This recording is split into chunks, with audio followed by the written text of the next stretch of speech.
Hey, welcome to Guitar Knobs, the guitars, gear, noise, and nonsense podcast, hosted today by these knobs. Tony Dudzik, Pick Guardian. Jared Brandon with Brandon Wound Pickups. Hey, everybody, it's me, Todd Novak. Welcome to the Guitar Knobs podcast. We are thrilled that you are joining us for this delicious ride on our show. We're going to have a great time talking about, what are we going to talk about tonight, Tony? We like to talk about gear and the people who make the gear, and specifically boutique gear. And that would be stuff like guitars and amps and pedals and accessories and occasionally cables and all the good stuff. Correctamundo. What else, Jared? We learn stuff with the 101 episodes, and we learn about amp stuff, pickup stuff. All the stuff things we need to learn about. Yeah, that you may not know. All the stuff. Basic food. What I think we're going to learn about something else tonight. Not in a 101, but with a nice guest here. Guest, who are you? I am Gil Divine with Divine Noise. We make cables. Right. And some mighty fine cables. Now, these are the cables we've talked about in the past, several times on the show, actually. Oh, really? This is the famed 50-50 half coily cable. It's fantastic. Wow. So we're going to hear about Gil's backstory. I think he's got a relatively interesting one. And obviously, we're going to find out more about these fantastic cables that he makes. And you can go, where can people go check out what you make right now? They can go to divinenoise.com, and we're on Instagram and, all the social media stuff. But divinenoise.com is pretty much the best. Right on. And if you're doubting it at all, check out the artist list because gunk. So let's see here. What should we talk? Oh yeah, we got some announcements. Let's do that. Oh wait, actually, by the way, I just was chatting with Jeff Schroeder. He said hi. Oh, Hey, wait, to me or? Yeah, to you, Gil. Oh, hi, Jeff. Directly to Gil. Yeah, he bypassed all you two clowns. he didn't say hi to me. Yeah, no, he did. Oh, okay. I think he's sending you some flowers, and I think he's sending Jared a steak. That's my guy. We have some announcements to make. That's right, and we're gonna start with. That's right, Rode mics. Thank you so much, Rode mics, for providing our audio equipment, the Rodecaster Pro and the Procaster mics with articulating arms. We love them. They work fantastic, so easy to use. And here's a little tidbit, everybody. There is a new there's a new show in the Marvel Network or whatever it is. There's a new show. I'm sure many people have seen it already. Do you guys know what show I'm talking about? It's called WandaVision. I wonder who watches it. So I was over there working on an episode, and this has to do with Rode. I am tying this to Rode. I'm working on an episode. I'm not really watching it because I'm not particularly into it. I just happened to poke my head up over my monitor, and I see the intro scene where this guy's like basically controlling this television universe thing. And I'm looking at it, and from like 30 feet away, I said, "That's the Rodecaster Pro." and then I said, "Stop, pause, go back." And I walked up and I go, "That's what I make my podcast on." And they're like, cool. "Why are you ruining it?" It took you 10 minutes to explain that, right? But it was worth it. Sounds like a Jared story. Yep, Yeah. You pulled a Jared. I'm learning slowly. So anyways, yes, huge thanks and congratulations on getting your product on a Marvel entity. That's pretty fun. Yeah, that's got to be some pricey product placement. Yeah. I also want to point out we had two little things I wanted to share. I got a note from Adam Johnson, one of our executive producers. He said, yes, hello, Adam. He says, "Hello, gentlemen. I just listened to the recent episode with 37 effects. Great episode. Thank you. I reached out to Doug just to say hello and found he lives 10 minutes from me." Just want to say thanks for what you guys are doing in the gear community. So that's cool. Those guys are going to probably meet up and have some donuts, some fun, some East Coast fun, whatever. I don't know what that means. But anyways, East Coast? Massachusetts fun. Yeah, probably lobster. They'll probably all just say Jared the whole time. Some Dunkin' Donuts. Probably will. Yeah, exactly. Dunkin' Donuts with Jared. That's a coffee I drink every morning. We're gonna mosey on forward, and we're gonna find out what's going on in our music worlds this week, guys. Yes. So Tony's gonna kick us off, and then we're gonna shuffle over to Washington, up in the Portland area, and hear from Gil. Yay! Well, let's see. So this week, I think a couple episodes back, we were talking about taking game controllers or game things like the Scooby-Doo van and with Cascade pedals. With Cascade pedals. And as I said, I picked up a couple on eBay, and they finally came in, and I started tearing into them, cutting out the battery compartments and everything like that. And I'm shocked at how much space is available in these things. And our good friend John Esterly is going to assist me with the guts of it and the layout and all that fun stuff. So I was able to get a Millennium Falcon, which will become a Millennium Fuzz. Nice. I got one of the Scooby-Doo games that's like the Mystery Machine van. Mm-hmm. That's going to become the Scooby-Dooby Drive. Nice. What else was there? There was the Thomas the Tank Engine, and that's going to be Thomas the Treble Boost. And the best one is supposed to hit this week. It's a Darth Vader controller. Mm-hmm. That is going to become the Darth Phaser. Nice. So clever. I'm so clever. So clever. I like it. But so the sad thing is, these things are still plastic, and they're not going to, they're You're gonna certainly crush not. them. Yeah, they're not roadworthy, but they're going to look pretty cool. So I'm excited about that, and it's always fun to work with John and get his take on things and figure out. I got an idea, my friend. What's that? I got an idea. When you're done putting all the electronics in it, just fill the whole thing up with epoxy.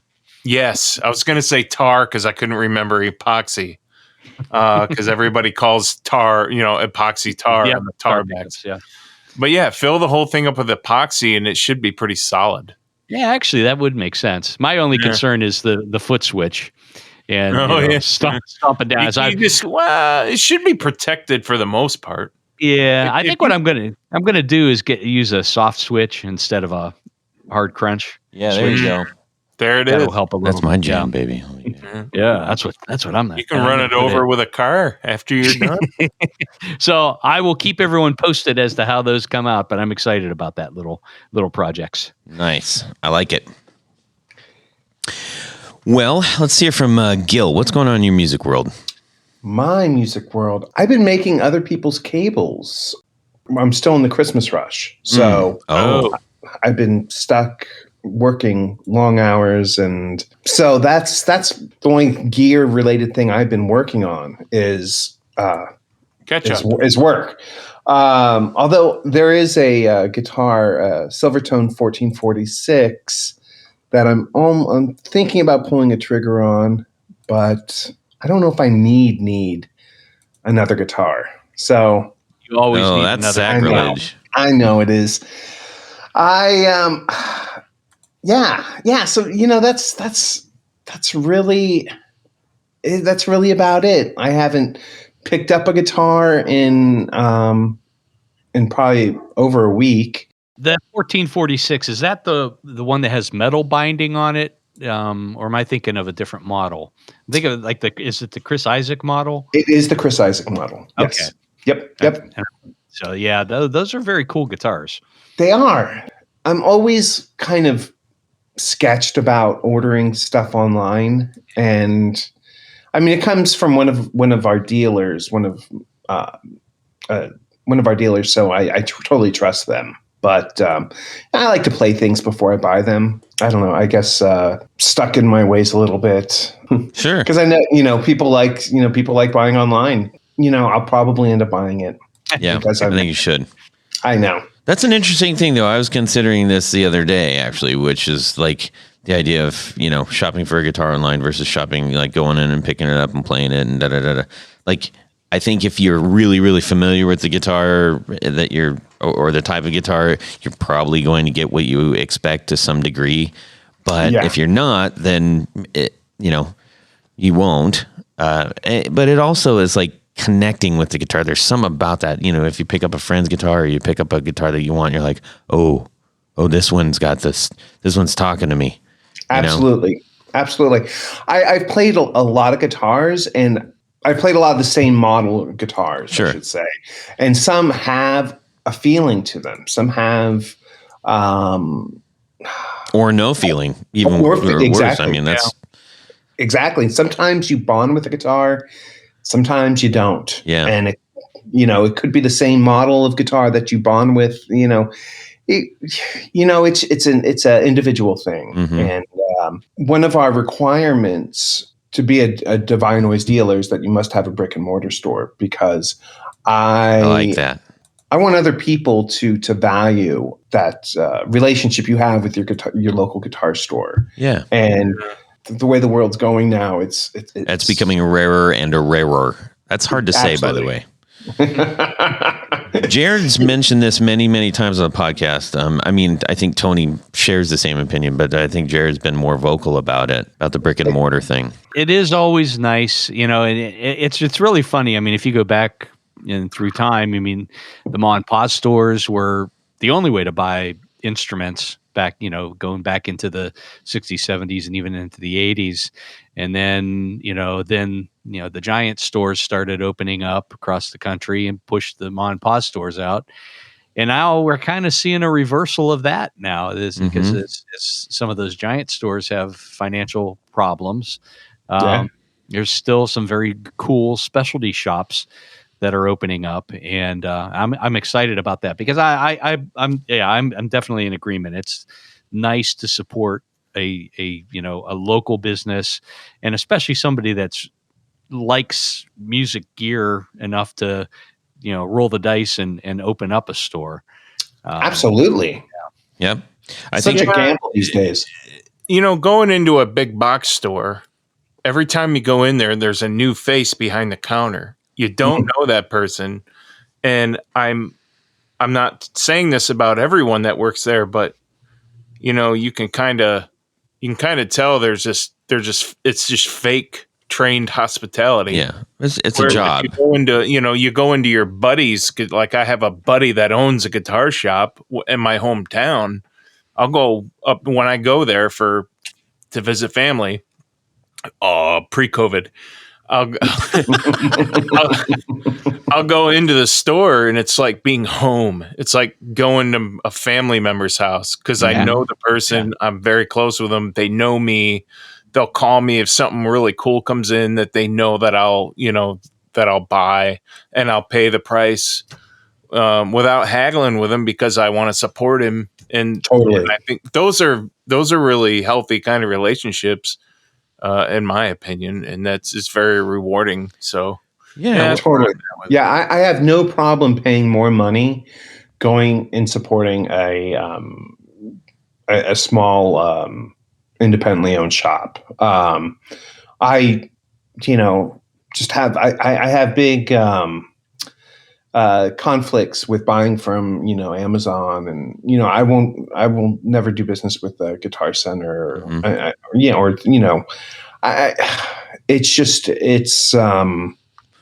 it's also kind of if you know, then and you go directly to you.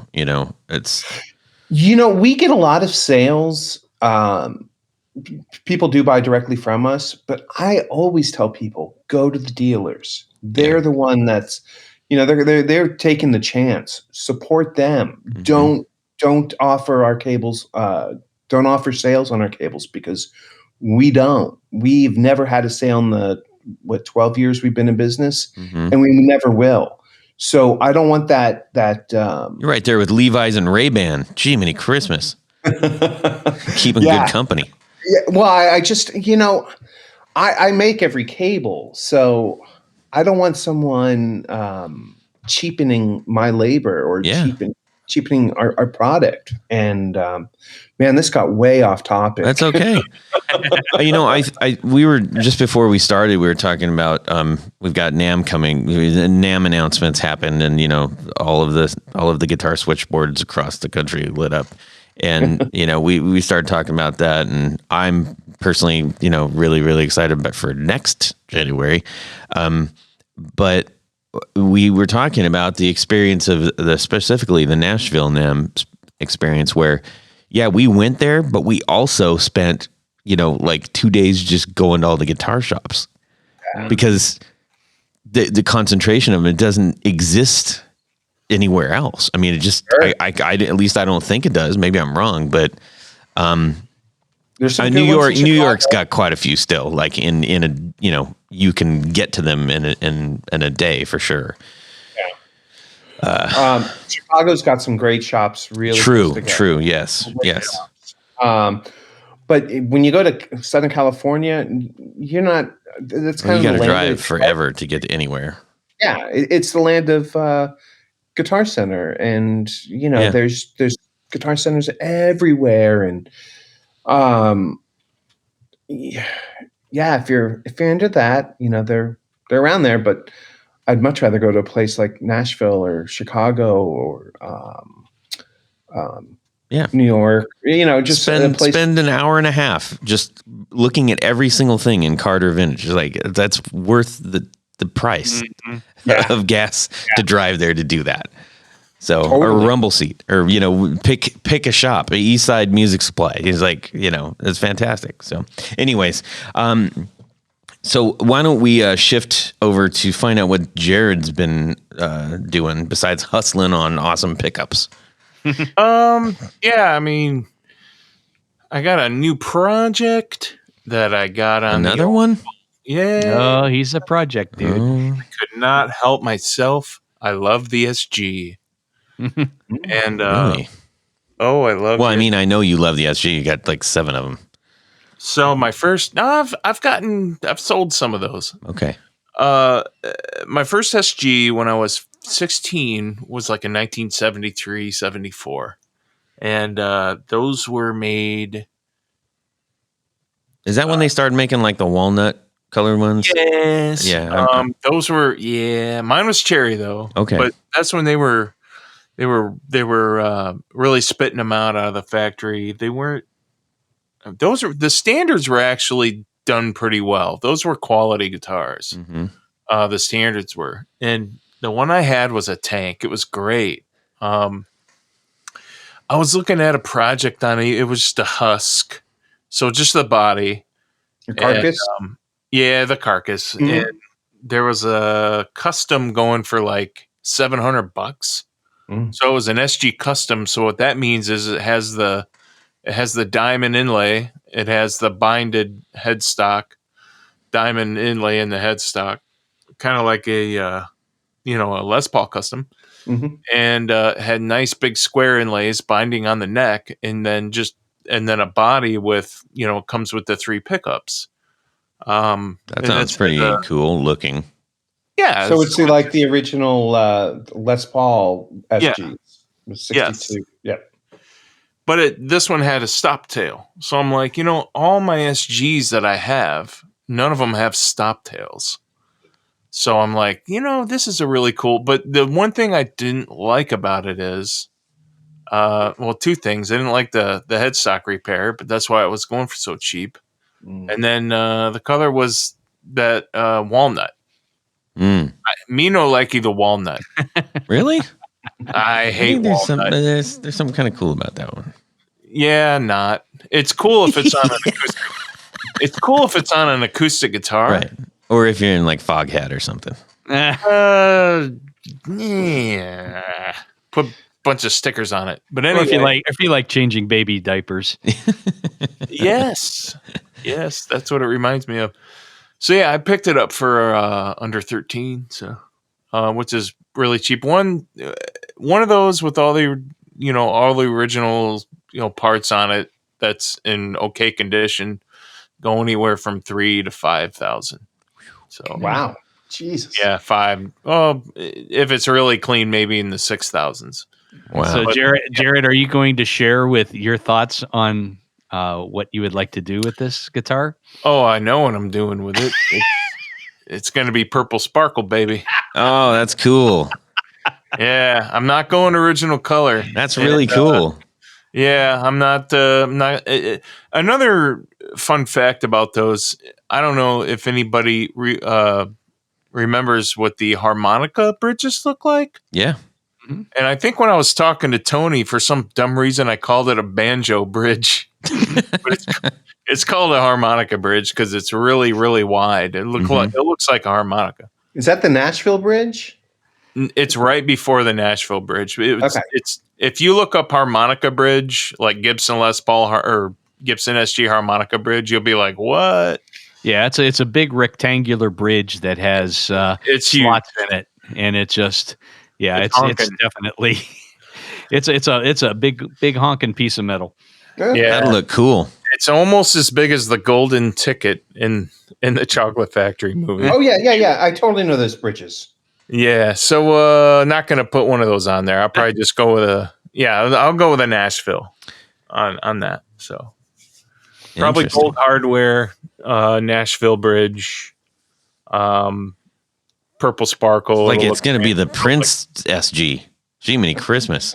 Yes. Gold Hardware and a Purple Sparkle.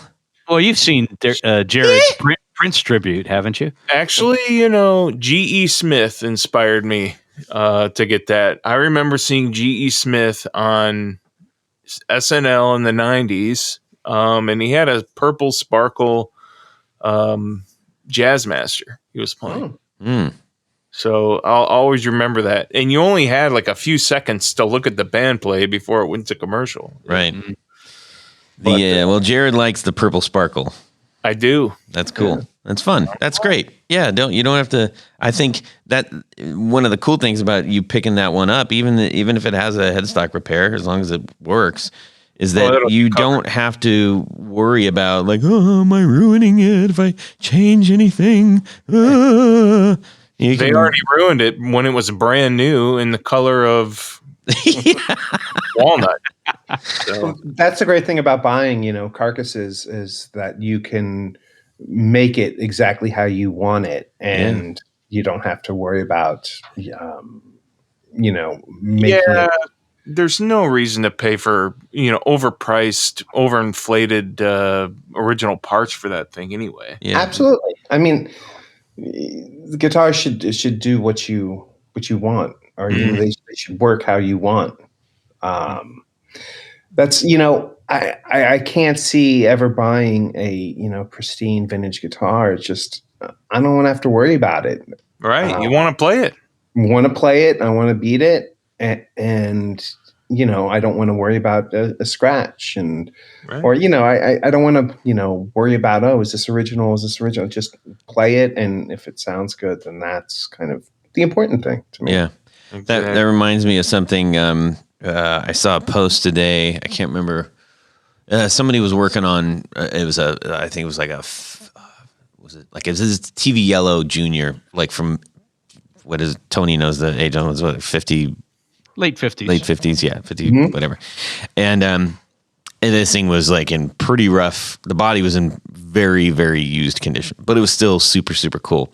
And one of the coolest things on it, and I had to zoom in, I was like, is that what I think it is? It looked like an old school desk that someone who was like in detention had carved their name on. Awesome. And it wasn't huge, and it was just kind of there. And I was like, I mean, that absolutely made that so special. And it's not even mine. I was like, I love that guitar automatically. Right now, the hilarious thing is think about yourself bringing yourself to do that to one of your guitars. That's ludicrous. Who's going to do that?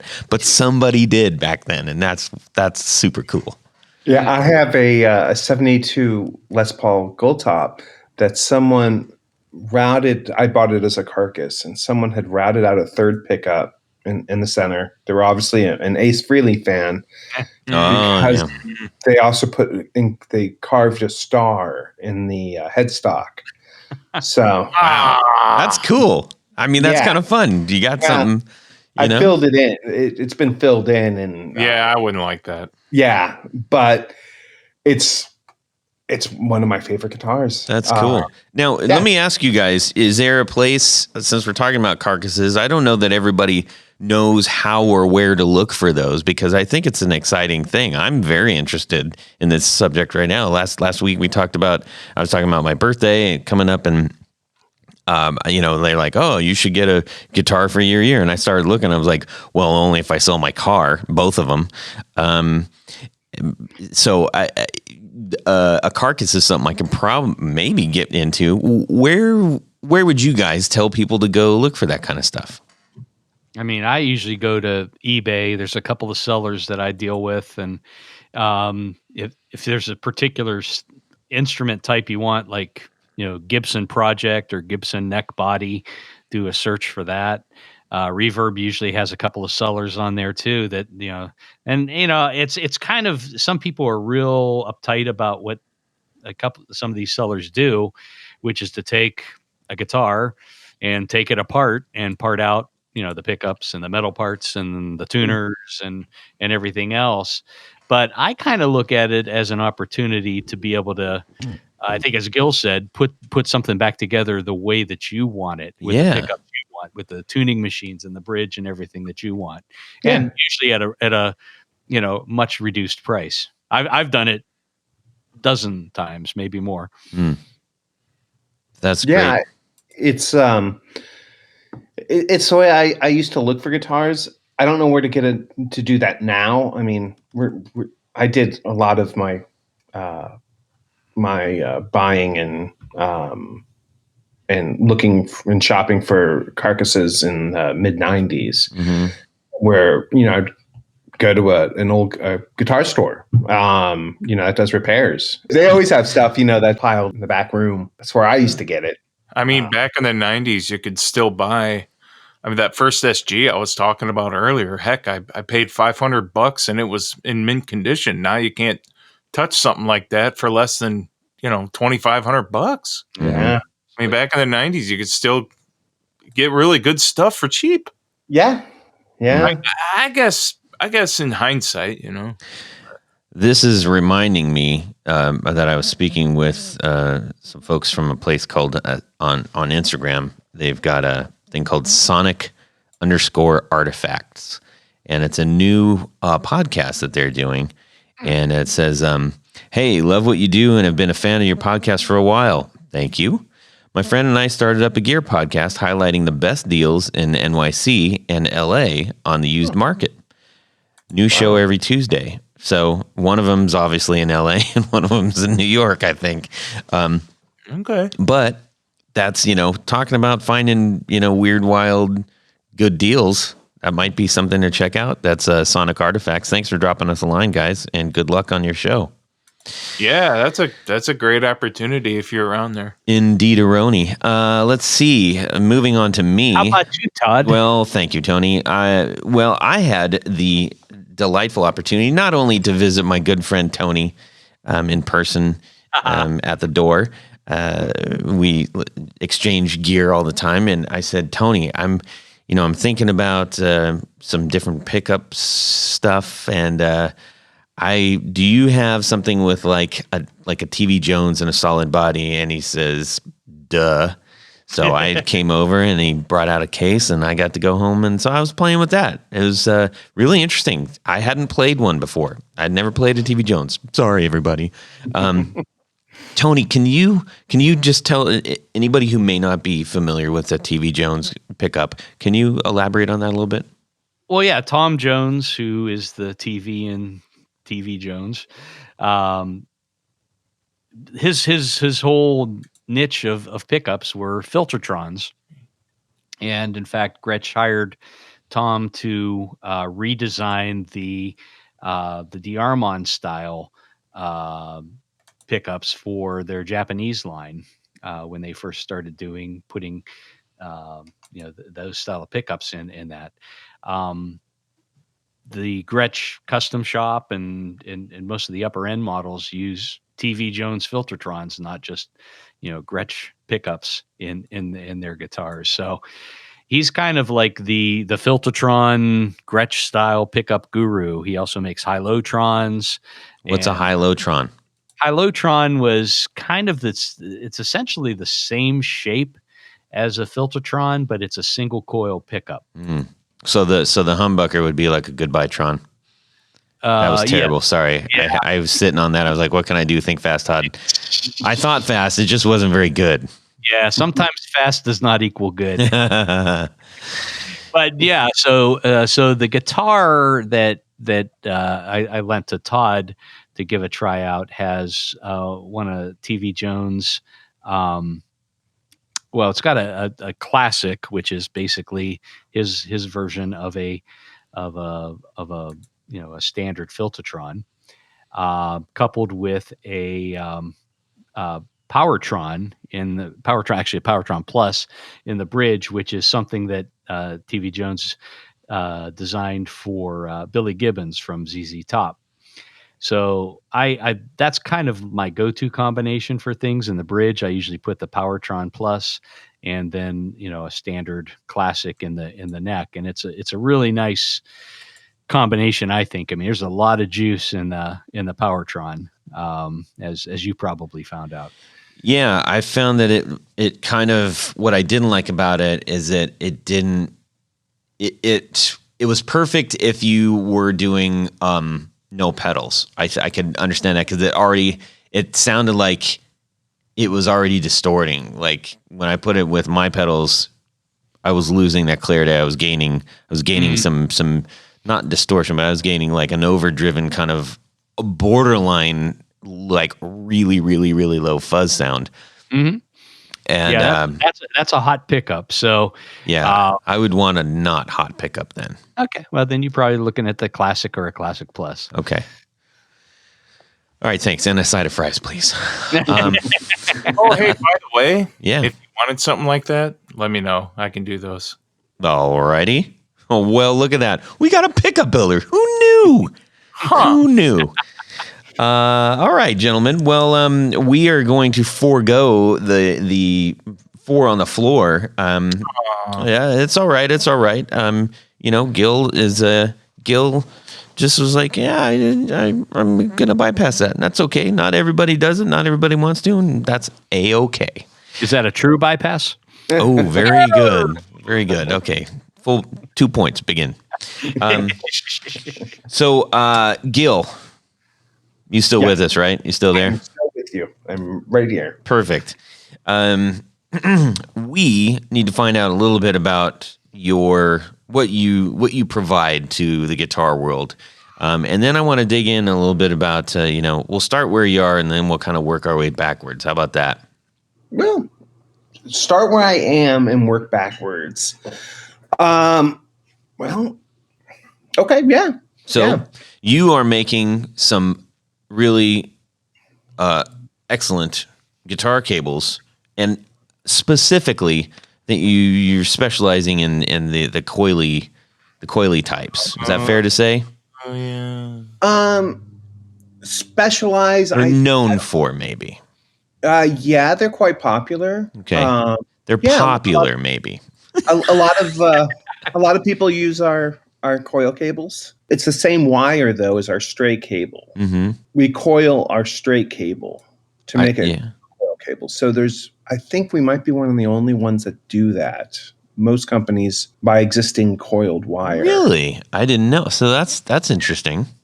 So yeah, that's why ours sound like actual guitar cables, and they're not dark and muddy, which a lot of them can be. Oh man, my whole life is flashing before my eyes right now. Well, tell you what, I would just, because I have one of these and it was recommended to me, like the minute we were talking about this, let me give you a little bit of backstory since you weren't listening to that episode when we were doing it. I want a curly cable because I'm just tired of having like loops and loops of cable, and I need it to move around and go get things and not have to take off my guitar every 2 seconds. Or if I'm on stage, then I've only got a certain amount of length. I just wanted one. Sure. So I said, I'm going to do my diligence and find some. And I looked at several different ones, and I was not pleased with any of them for various reasons. Some of them were just wound to fit over a baseball bat, which I could not figure out. I was like, why on earth is this wine fender?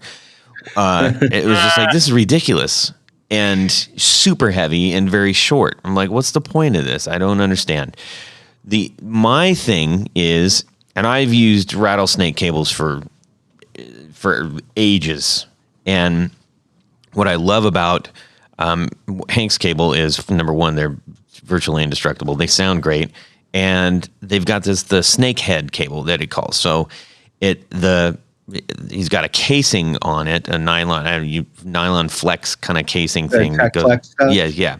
So that goes over it, but the last like foot or so isn't wrapped like that. It's just the cable, and so you can slip it under your strap, and it works fantastic. It's got a lot of it's just it's floppy. It's easy to it doesn't get all bound up and everything. So I'm like, why can't I find a curly cable that does this? Because all of them only afford you like 6 inches or 5 inches even, and it was just kind of making me nuts. So I said, well, I'll get this other cable that I got that's okay, and it was relatively cheap, so it's probably not the best thing on the planet. And I took a hairdryer to it, and I'm like, I'm going to straighten this out. So I was sitting there I was in the garage, and I hung it up, and I put a weight on it, and the whole thing to keep it straight. And I sat there with a hairdryer and heated it up, and it pretty much worked. But I knew, I was like, this is not the right thing to do, and I want to. Sounds like a stretched out cord. Well, kinda. So you want the tangent, where the piece or the part of a coil cable that is straight before it goes into the coil and before the plug is called a tangent. Gotcha. Yeah. So you wanted that.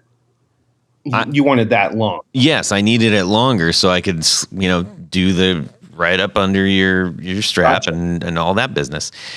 Yep. So I was belly aching about it on a show, and got a call from our mutual friend Joe Callio of Seven Horse and everything. He's like, dude, what are you doing? You gotta get a hold of Divine Noise. Like, they got exactly what you were looking for. And I'm like, fantastic, I'll check it out. And he pointed out, he's like, I'm using the 50-50. So I checked out the 50-50, and I was like, that's fantastic. I love that idea. And because then I don't actually have to have the heavy coil at the guitar. Sure. I can actually have the coil near the pedal board. Sure. It's a brilliant design, and or you could go either way. I've seen, I watched some videos. I've seen it used, in both ways. But so it's a really, really versatile idea, and you gave enough room in the, what'd you call that? The thoroughfare avenue, the bottleneck. Tangent. Oh, okay. Right. The switchback. My bottleneck, he meant tangent. On the switchback, you get on the tangent, you left enough room. Thank you. I don't know why that it boggles my mind. Like, when people make stuff. There's a fine line between having too much and not enough of a tangent. Sometimes people don't wrap their cable through the strap. Well, they're doing it wrong, Gil. I worked for a band for almost 10 years. Yola Tango. They do not do that. And the very first prototype of our curly cable was James McNews. I made it for him. And it had a really short tangent because he plays a jazz bass, and he plugs it in without wrapping it through the cable. So the tangent's really short because you don't want it too long, because then it's going to if you have a top mount, that doesn't make any sense. Yeah. So it's finding a place where it's not too long, so people that don't wrap their straps are going to be happy with it, and having enough of a long enough tangent that people that wrap it through the straps are happy. So it's I get it. Yeah, makes sense. Yeah. So you also have the regular curly cables, which is like curly from end to end, with some tangent, which sounds like you are still affording a decent amount of tangent on at least one of those ends. They both sides have 10 Both inches. sides have the thoroughfare we need. Well, and it comes in purple, Jared. I think the reason why the tangents weren't very long before is, what's the whole reason why you wrap that thing around and do the wrappy thing anyway? To what? To avoid pulling the cord out if you step on it, right?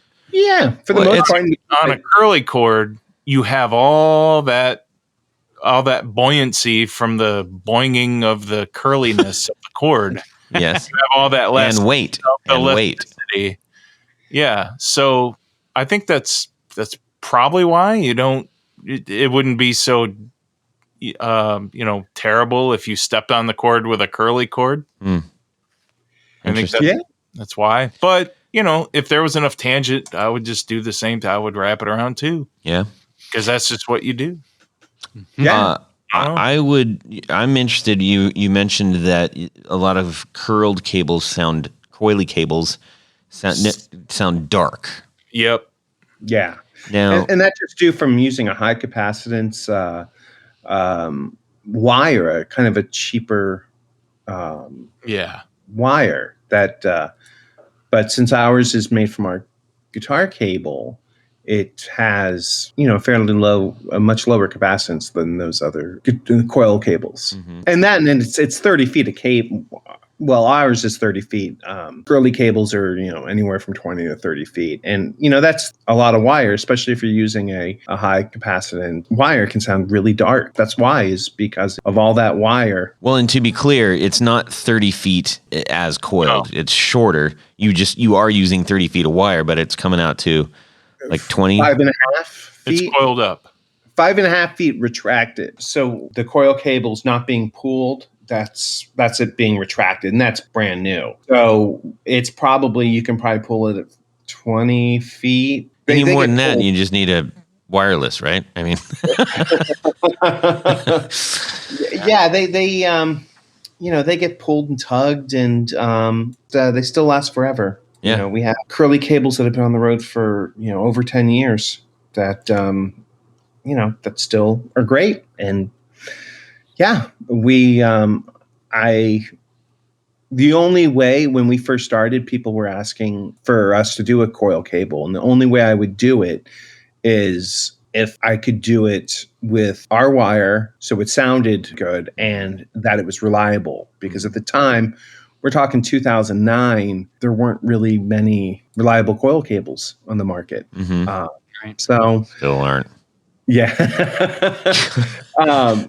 So that's the only way I would do it. And, it's so rare that there's ever an issue with our cables. And they come in multicolor. So like Jared can get his purple one. Yeah. You got guitar knobs orange. I see you've got the white one for ones that want white cables. And red and black. The Jimi Hendrix thing. Yeah, that's true. That's true. Let me add, when I was a kid, my dad had a couple of these curly cables around, but his were from the early 70s. And I remember when I was 10 or 11, when I was first starting to play electric guitar, he pulled a few of those out for me. And over the years, I think they finally started to short out, and I remember going to fix those, and man, the insulation and they were so stinking heavy duty. That was really, really thick, rubbery plastic material, whatever they used, some sort of cancer causing material back then. Jeez. And it's asbestos. They were super heavy duty, and yes, they did last forever. But I wish I still had those curly cords from, 1971 or whatever. Yeah. Yeah, I'm sure by now they probably would have been pretty Cracked. oxidized. The copper in it. Yeah. Is that why cables tend to go out? Is that what's the number one reason that people go like, "No, my cable don't work no more"? Poor solder joints. Yeah. Improperly soldered, breaks at the solder connection a lot of times. We get a lot of people that, that'll email us. I just got one today, in fact. Oh, my cables don't work. Okay, well, let's bypass everything. Let's troubleshoot it and bypass the pedal board and plug it directly into the amp. Because, these days, a lot of pedal manufacturers and guitar manufacturers, they use really cheap jack, especially, with pedals. So when we get someone that has an issue, it's like, I want to make sure that, we're bypassing as much as possible as far as, the signal. I just want to go directly into the amp. And, 9 times out of 10, it's, a bad jack somewhere. Or the oxidation is another really, really big thing where if you're hearing crackling, a lot of times it's oxidation on the plugs themselves. If you go to our YouTube channel, there's a video on there of my wife, Nicole, who's the other half of Divine Noise. It has her demonstrating how to clean your plugs. Oh. It's such an overlooked thing. Making sure there's no oxidation on the plugs. If you haven't done it in a long time, try it, and I guarantee you will hear a difference. Well, probably with your actual guitar jack too. I mean, those rust notoriously. Absolutely. So, especially with being a touring guitar tech, a former touring guitar tech, I would maybe once every 6 months or once every few months, I would take out all the cables and clean them, clean the plugs with deoxit and spray it in there, and make sure that there's no corrosion or oxidation on them. And it always sounds a lot better. Mm-hmm. So it's something that people might want to try if their cable's crackling or whatnot. Is try cleaning the plug and making sure that there's no. Well, and aside from your curly cables and the 50/50 cable, which I encourage everybody to go check out. We'll throw that out again, thedivinenoise.com. Or divinenoise.com. Or divinenoise.com. Did I say got Tom? Yeah. I got Tom. You got Tom. So you also make a host of other things like straight cables and tech flex cables and teeny cables and speaker cables and combo amp speaker cables and XLR and TRS cables. So basically you need a cable, you can handle that. Absolutely. All of our cables are all proprietary. I designed all of them over the years. I don't sell it in bulk.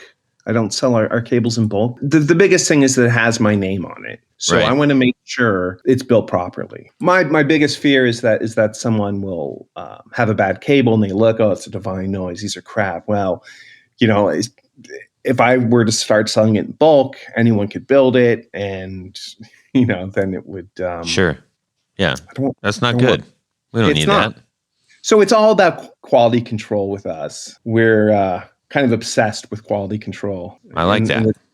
In the 12 years that we've been in business, I've made every single Divine Noise cable. Wow. So regardless of where you see it, if it's, in a shop, one of our dealers in Australia, or, on Nels Klein's guitar, or, regardless of where you see it. Or Jeff Schroeder's guitar. Jeff Schroeder's guitar, absolutely. Or Joe Collio's guitar. Yeah, I've made every single one. Now, you mentioned you're a touring guitar tech. Let's talk a little bit about that, because I think, if nothing else, aside from it just being interesting, that is the kind of thing that sets you up to make the decisions that go into a great piece of gear like the one that you're building. Absolutely. I mean, my biggest thing is for a cable not to fail. The thing I hated the most when I was a touring guitar tech was having something fail and having to go out in front of, hundreds to thousands of people and fix something, because it's, you have to really, It breaks the vision. It breaks it. Yes, it breaks that, because as a guitar tech, you don't really want to be seen. That it's not your show; it's the band's show. So Right. It's like when you see the boom mic come down in like the movies that Tony watches. Exactly. It ruins the mood, if you will. Well, So, can't you give anyone a break, Todd? No. Was that something that you started doing when you were touring? I know that this is somewhat of I don't know if it's a common thing, but it's a somewhat known thing, at least to me. I'm sure everybody knows more. But if you're touring and you're in charge of, a stable of instruments and all the parts that go with it, at some point you're like, if I'm controlling it, I know what this is doing. Is that when you started building cables? It was probably before that, when I was just a broke musician in the mid 90s that couldn't afford cables or couldn't afford to buy brand new cables and had to repairs and fix things. And what you take care of is kind of your world. And you want to make sure everything is taken care of. And before I started, I didn't really have anyone that I could call and say, hey, make this exactly like this and ship it out. I would have to make it myself. Right. Because I knew that if I did it, it was done correctly. And, it's kind of a control thing. And I don't like leaving anything to chance. Mm-hmm. Well, that's a common theme that we've heard with the likes of Drew Foppy. We've had him on talking about that several times, and just the quality control and how important it is that just like your name is on your cable, his name is the show going well, and so was yours at that time. So it sounds like you have a similar ethos there.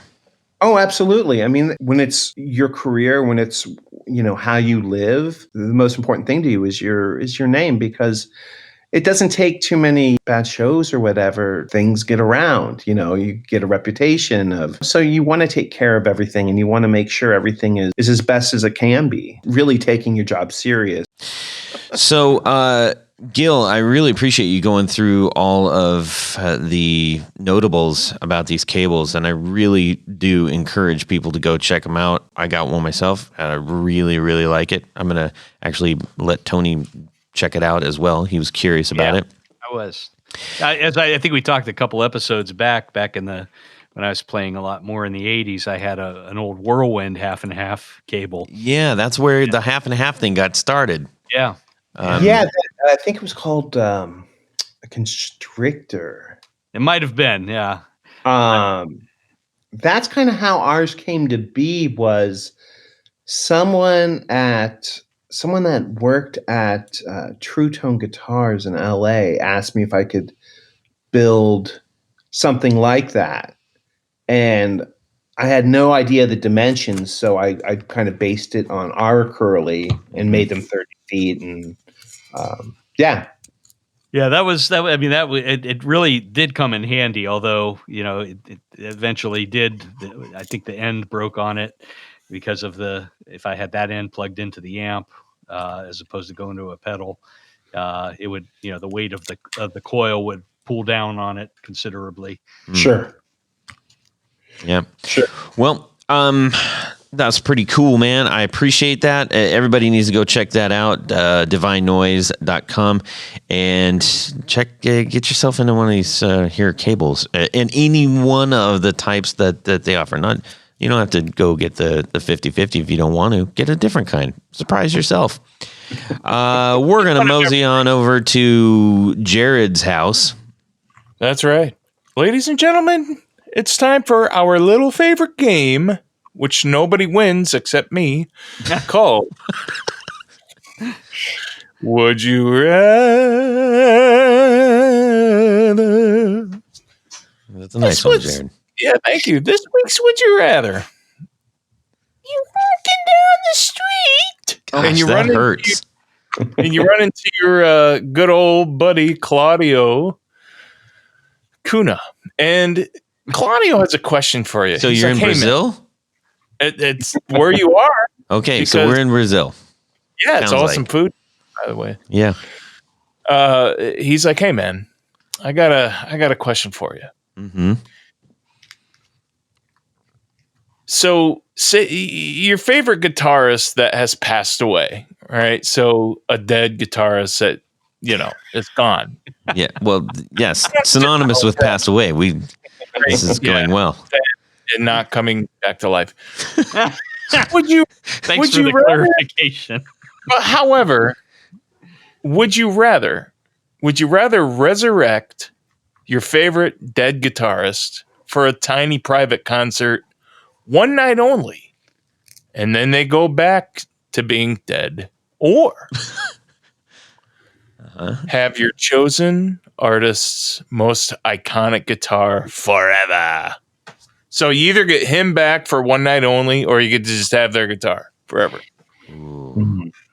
For some artists, I think this would be depending on who you're choosing, this could be very difficult, actually. You need to choose, and this would you rather? I'm going to go ahead and say that you must choose one of your absolute favorite guitarists Okay. that are dead. Better dead. All right. Yep. Thank you. Mm. Oh, this is a good one. This is a really good one. We're going to start with Tony, hit Jared, swing over to Gil, and I'll wrap it up. The question is, if we bring them back to life for one day, would they still be able to play I knew you were guitar? going to ask that. I knew you were going to make it like a zombie thing. Well, yeah, they do a one night only private concert. Yeah, just as they were. They're like, oh, hey, this is sweet. So Um, it's not like a bag of bones. In their prime. Yeah, in their flesh. So in the flesh. And they don't John they Lennon. don't smell it. They don't smell of Tony, John Lennon. rotting flesh. Yeah. Right? Right. Right. Well, which version in their prime? In their prime. Yes. Okay. Whatever their prime was. Got Okay. it. Tony. Okay. Wow. Boy, that's, so yeah, the whole, the John Lennon thing definitely comes to mind. And, we've actually had that, I think, as an option to have that guitar hit one of his ricks. But I was so devastated, what was it? 40 years ago. Yeah, 1980. Yeah. And I would probably give anything to have, even if it's just for one night, to have John Lennon back to play a show, not even play a show, just to hang out and tip a few beers with. Mm-hmm. Not that I ever did that before, but since this is a would you rather, I think I would take that experience over having a guitar that belonged to that person. Yeah, any day of the week. Yeah, I can dig that. I knew you were going to say that, and I knew exactly how that was going to go down. Yeah, But that's because we knew you're each a mind other. reader. I appreciate that. Jared, how about Jared? I guess if I could have my dad back, because he's one of my favorite guitarists, I would burn every guitar I inherited for him to just have him come back for one more night. All right. But let me, Yeah, that's your dad. That's like, I had to say that though, because I know you that's did. really what I have in my heart. But Jimi Hendrix, man, I would rather just be able to meet him, shake his hand, and talk to him and listen to him play for one night, and then have the guitars go back to. What guitar would he be playing? Actually, he'd be playing his SG Custom, the white SG Custom, Mm-hmm. 3 pickups. SG Custom, kind of like the one I described tonight, except for it's white and not ugly brown poo. But yeah, I would like to hear him play that guitar and just watch him in the flesh play and sing. Using a white curly cable. That's right. Yep. Made by Gil. All right. So, Gil, how about yourself? Man, I'm still thinking. I would have to say I would rather have the guitar because you can hear them play on record. You can see most people. You can see them play, concerts, recorded. But the guitar, that's I'm going to say I'd rather have the guitar. Okay. Yeah, it'd be great seeing, Jesus. You chose the guitar. Yeah. So whose guitar would it be? Oh man, Tony Orlando's. yeah. He's still alive, by the way. I think. Who's guitar? Oh man. One of Leadbelly's old Stella 12 strings would be really cool. Yeah. Man, there are a lot of dead guitar players. Eric One of Johnny Ramone's Mosrites. Oh, that'd be something. All right.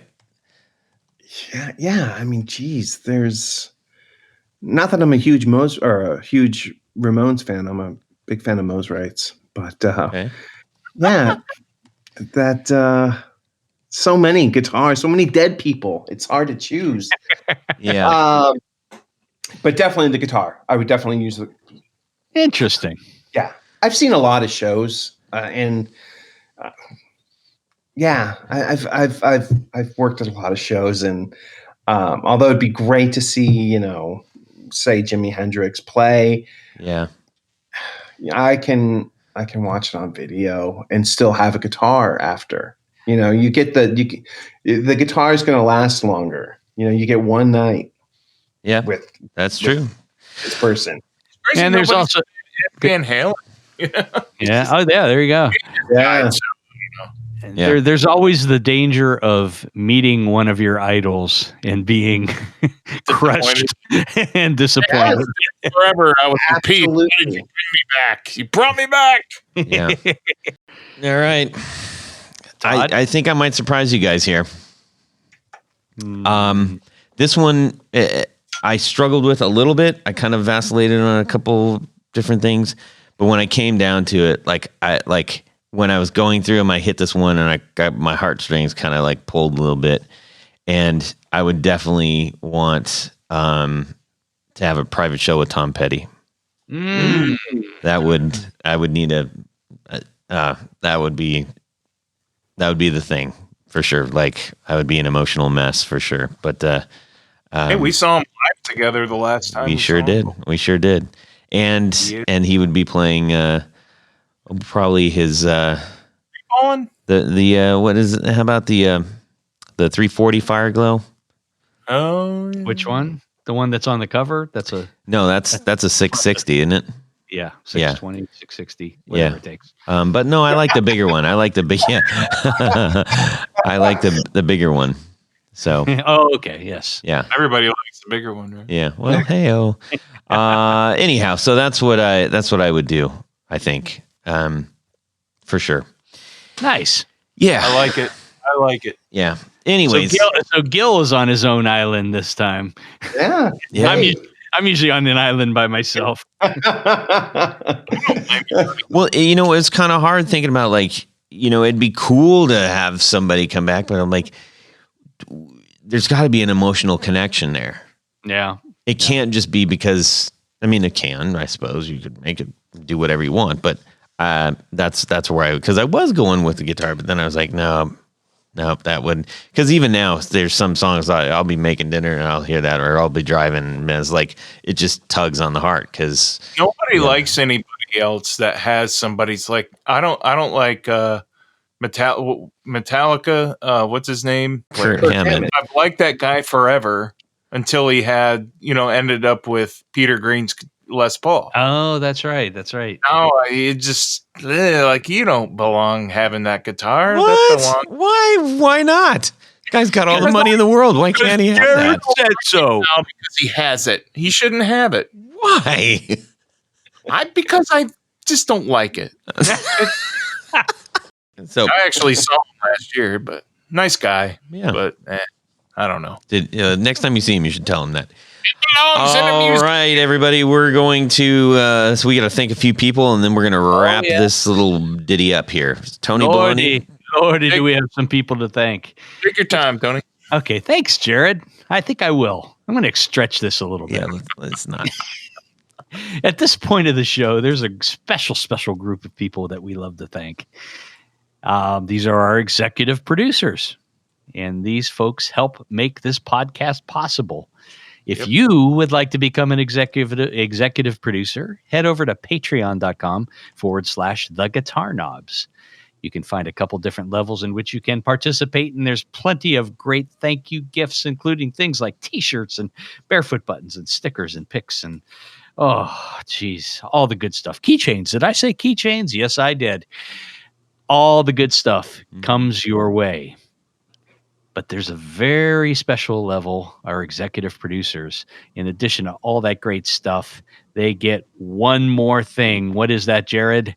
I have their name read on the thing. Name read on the thing. That's what I'm going to do right now. So a special thanks to Mr. Tom Barazin, Martin Cliff, John Daly, Chris Carney, Darren Gregory, Doug Christ, Michael Van Zant, Ken Sayers, Brian Robison, Michael Senchuk, Stefan Lamb, Johnny Knowles, Anthony Lathrop, John Anglin, Tyler Bray, Brad Partridge, Chris Heidel, John Esterly, Doug Gann, Justin Jones, Brett Alexander, James White, Matt Hart, Liam Martin, James Pennington, Richard Kendall, Ty Carmen, John Williams, Michael DeLucio, John Jackson, Jason Roush, David Dando, Douglas King, Gary Cooper, Tyler Raines, and Rob Saxby. Right on. Oh, wait, there's more. Yes. Just when you thought I was finished. No, there's the upper echelon executive producers. We like to call them our grand poobahs. They get a special fez to wear while listening to the podcast. That's right. So special thanks to these grand poobahs. Jonathan Jerusik, Corey Nigro, David Kaminga, Cody Lane, Cody Foster, Sean S. Yes. Tommy Manasco, Mark Garton, Adam Johnson, Steve Keys, and Tim Nowak. A tip of the fez to y'all. Right on. Thank you so very much. So, Gil, where can people find you to get your stuff? Let's tell them one more time, will we? People can find me in our shop in the backyard of our property, Portland, Oregon. I am there. I don't leave. Me either, if I'm but- not in the house, I'm in the shop, which is most of the time, especially late at night. You can find me working. You can find our cables at a lot of independent retailers around the world. You can find out which retailers have them at divinenoise.com on the dealers thing. You can, if you don't want to go through dealers, if you just have to go through us, which is fine. With us, there's always a wait. Generally, there's always a turnaround where our dealers, if they have it in stock, they have it in stock, and you can get it. So you can get it quick, fast, in a hurry. Yes. With us, like I said, I'm still catching up from the holiday rush. So nice. You can find us at divinenoise.com. Tony Baloney, how about yourself? Just head over to pickguardian.com. Check out some of the stuff that I have available, things you can order right from the website. But by and large, what I do is custom work. So get a hold of me, shoot me an email, let me know what you need. I'll be happy to take care of you. That's Excellent. right. Tony is my local pickguard maker guy. And Jared is my local pickup maker guy. Which you can find at brandonwoundpickups.com. We make new stuff that looks old and new stuff that looks new. What do you know? And old stuff that looks old. That's right. We do, and those are our restorations, our rewinds. You can watch episodes of Rewind Time with Brandon Wound Pickups. Oh, hey, Jared, whose pickups are you going to put into that SG? Yeah, I don't know. Either mine or Gibson's. One of the other. How about some screen tops? Yeah, I could do that too. Yeah, I wouldn't mind that. It's purple sparkle. I don't know. What do you think I should do? I don't know. What do you think I should Do Tony Bring it Maloney. out. Yeah. I'll call Jason Lawler, see if he can hook me up. Right on. Excellent. He's a Well, good- make sure you go check out Jared's pickups because they are pretty sweet. Yeah, the New York Jared accent. Yeah, Man. it's gonna stick. I'm just gonna be a thing. You're gonna be going through NAMM and everyone's gonna go Jared. Anyways, you can drop me an email, Todd at theguitarknobs.com. You can also send me a DM on Instagram at guitarknobs, and I'll be sure to share out whatever you have to say with the two fellas here. Yeah. And we want to say a ginormous thank you to Gil Divine for joining us tonight and talking about his awesome cables. Thank you for having me, guys. Pleasure. I don't do things like this often. Just so it was very nice to. It makes it sound dirty.